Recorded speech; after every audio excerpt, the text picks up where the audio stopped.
In today's video, I'm going to teach you what an epic in Jira is and how to create one. In Jira, an epic is a large high-level body of work that's usually too big to finish in a single sprint. Think of it as a parent item that helps you organize a major objective into smaller, related pieces of work.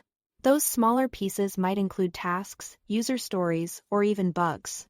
Using epics makes it much easier for teams to manage complex initiatives, monitor progress over time, and keep related work grouped together in a clear and structured way. This is especially useful when you are planning work that will span multiple sprints or involve several contributors.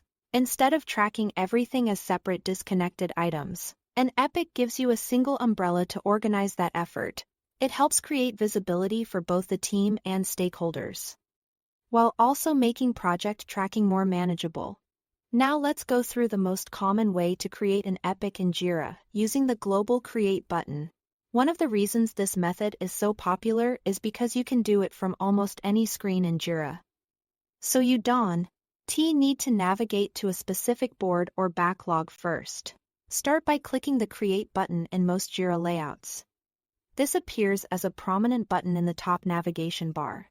Once you click it, a new issue creation window will open. Next, choose your target project from the project drop-down menu. This step is important because the epic will be created inside that specific project, and that determines where it will live and how your team will access it. After that, go to the issue type drop-down and select Epic. This tells Jira that you are creating a high-level work item rather than a standard task or story. Now fill in the required details in the summary field. Enter the title or main description of your large objective.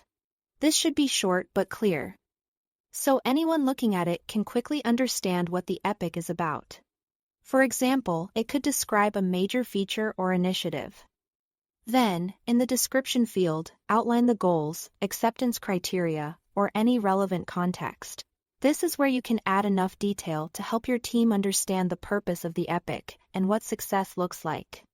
The clearer this section is, the easier it will be to break the epic down into smaller pieces later. Once everything looks good, click Create. Jira will then generate the epic and add it to your selected project, ready for you to start linking related work underneath it. And that's it. Thanks for watching.